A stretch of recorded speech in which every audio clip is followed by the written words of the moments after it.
Hello and a very warm welcome to Planet Hope, the programme dedicated to the United Nations Millennium Development Goals. This week we're focusing on sustainable development and we're off to Kenya.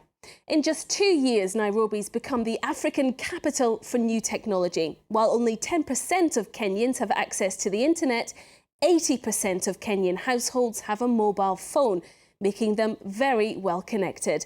Now the country's preparing to start the construction of a huge smart city on the outskirts of the capital, offering jobs and promoting the growth of already successful startups. But as our correspondents discovered, technology isn't just in a city. Kenyans from all backgrounds are making the most of their connectivity.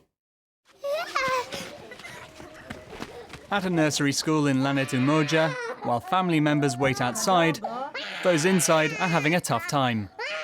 They're the latest, perhaps unwilling, participants in the government's vaccination campaign against polio and measles. How did you find out? I heard it on the radio, and I received a Twitter message from the chief. In this Kenyan village, everyone's heard of Twitter. This is the man who spread the microblogging bug around his community.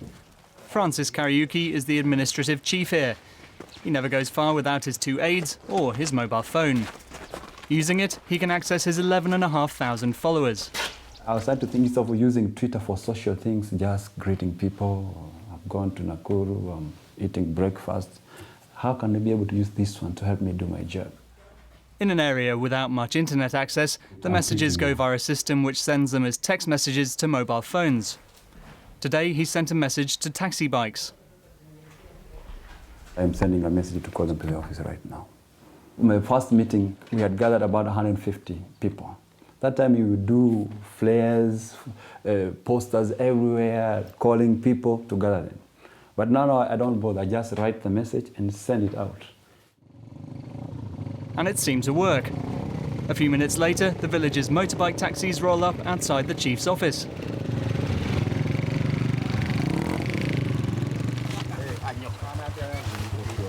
So was this a planned meeting? No. Show the message.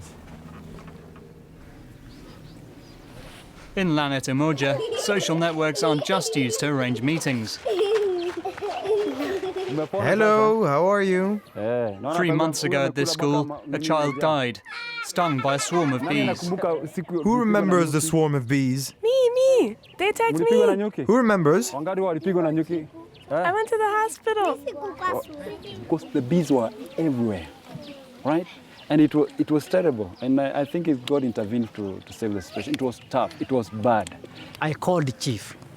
And in the process, already he had got the information and he had written the tutor to all the people. So the people were told to come carrying blankets so that they can cover the children. So people came to rescue the children. If we didn't have Twitter that day, and the parents didn't know that there were some bees attacking the children, we would have lost so many lives. So.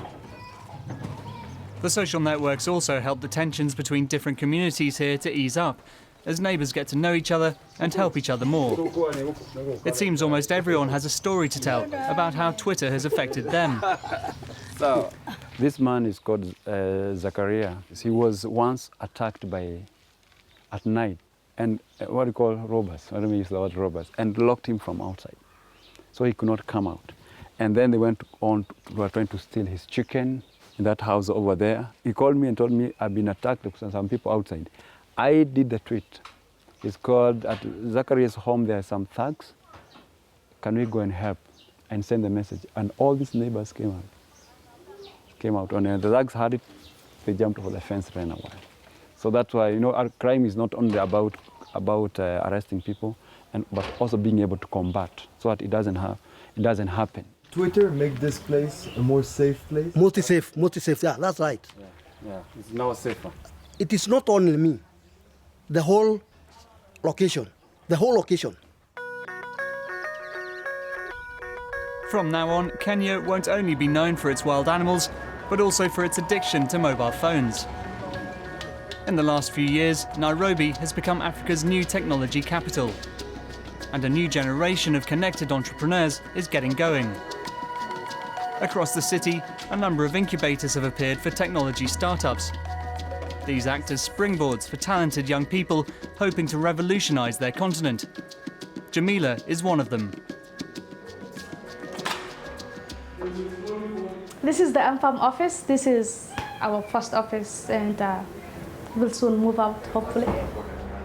They're going to need to because the company's growing and it's starting to run out of room. MFARM is a prime example of a success story Kenyan style. It's an agricultural firm run with new technology. In just a few months, Jamila and her 2 associates have revolutionised the lives of thousands of Kenyan growers. It was a response to a problem that most of the small-scale farmers are facing in Kenya, which is high costs for farm imports, really bad prices when they're going to sell, and them being cut off from the actual buyers. And we are technologists, we have both IT background, and we said, okay, what do we know best is connecting people. How can we connect these farmers to the buyers? We come from rural settings and we were brought to the cities to have education. Us using the skills that we got from our education and taking them back to recreate the rural scene is a plus for us. The young entrepreneurs have developed a simple technology, accessible by mobile phone, to make farmers' lives easier. Now I'm asking the prices of chilies. And how do you do that? I send the price, chilies, Nairobi, then I send it to 3,555. And you will have an answer. Chilies, 60 shillings per kg.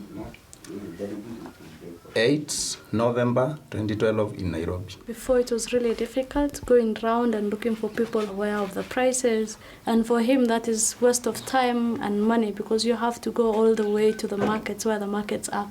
So you use energy, you use transport and all that. But with this, you just send it from anywhere, anytime. And then before you go to the market, you know what kind of prices that you're going to sell your product at. As well as transmitting the prices of cereals and other fruit and veg, MFARM means farmers can club together in virtual cooperatives. Welcome to MFARM. First, I'm going to show you how to sign up. Here, take an instruction leaflet.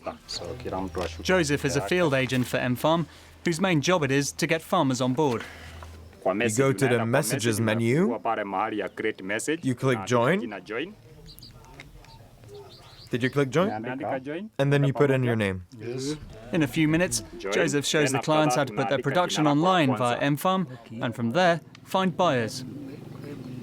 Then you put in the weight of your produce, for example, 100 or 200 kgs. Joseph's also in charge of the collection point, where all the produce is brought so that buyers can then pick it up. So farmers, this is our grading shed, and this is where we deliver our produce. MFARM has persuaded 3 major purchasers to get their supplies through this platform. To our customer. When you bring your produce, then we open your page, then we write the product, and then the total weight. The point is to gather a lot of small farmers together? Yeah. At 1 kg right now, brokers are buying us at 40 shillings, and MFARM is going to buy us for 90 shillings or 80. That's why I'm seeing that we are going to get more money. Yeah, it's easy to settle because we have already an agreement with the buyer, with the customer. We have an agreement with them. Like now we need 16 tons per week. So even it is not enough. That's why we are recruiting more and more farmers.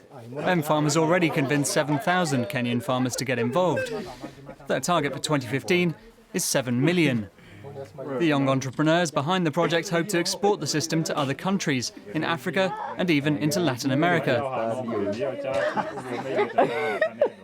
Meanwhile, it's not just Kenya's farmers hoping to profit from the country's technology boom, so is the government.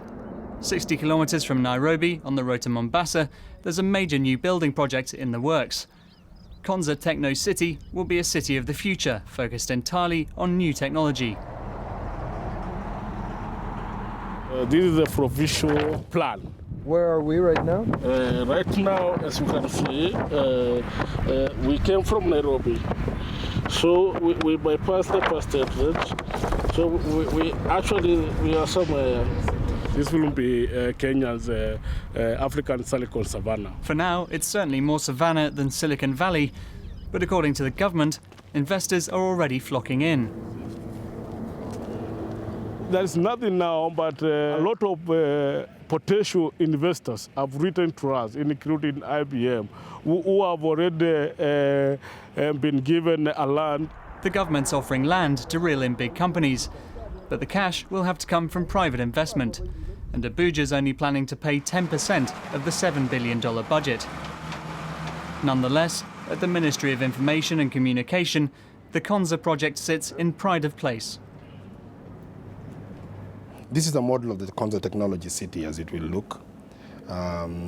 So this is going to be on 5,000 acres, and it is intended to be a world-class development to allow technology firms to locate here. It envisages a university, housing, and hundreds of businesses. It's going to be a skilled environment that allows people to create high-quality jobs that impact livelihoods. We expect that when this is complete, 200,000 people will be impacted by this directly, in terms of jobs, direct and indirect jobs. In a country where 70% of the population is under 30, new technologies seem a good bet for the future. The grand opening of Konza Technology City is planned for 2030. Put it in your diary. Well, that's it for this edition of Planet Hope. You can watch again on our website by logging on to france24.com. That's france24.com. We'll see you next time. Bye for now.